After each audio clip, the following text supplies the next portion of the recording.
সত্যানুসরণ থেকে আজ পড়ছি নাম যশ। নাম যশের আশায় কোনো কাজ করতে যাওয়া ঠিক নয়, কিন্তু কোনো কাজ নিঃস্বার্থভাবে করতে গেলেই কার্যের অনুরূপ নাম যশ তোমার সেবা করবেই করবে। বাহ। ভুলেও নিজেকে প্রচার করতে যেও না, বা নিজেকে প্রচার করতে কাউকে অনুরোধ করো না, তাহলে সবাই তোমাকে ঘৃণা করবে আর তোমা হতে দূরে সরে যাবে। নাম যশ আত্মোন্নয়নের ঘোর অন্তরায়। তোমার একটু উন্নতি হলেই দেখবে কেউ তোমাকে ঠাকুর বানিয়ে বসেছে। কেউ মহাপুরুষ বলছে, কেউ অবতার, কেউ সদ্গুরু ইত্যাদি বলছে, আবার কেউ শয়তান, বদমায়েশ, কেউ ব্যবসাদার ইত্যাদি বলছে। সাবধান, তুমি এদের কারোর দিকে নজর দিও না। তোমার পক্ষে এরা সবাই ভূত, নজর দিলেই ঘাড়ে চেপে বসবে। তা ছাড়ানো মুশকিল, মহা মুশকিল।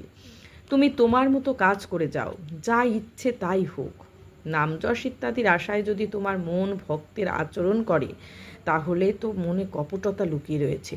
তৎক্ষণাৎ তাকে মেরে বার করে দাও, তবেই মঙ্গল, নতুবা সবই পণ্ড হবে। ঠাকুর, অবতার কিংবা ভগবান ইত্যাদি হবার স্বাদ গেলেই তুমি নিশ্চয়ই ভণ্ড হয়ে পড়বে, আর তাতে মুখে হাজার বললেও কাজে কিছুই করতে পারবে না। যদি ওরূপ ইচ্ছা থেকে থাকে তবে এক্ষুনি ত্যাগ করো, নতুবা অমঙ্গল নিশ্চয়।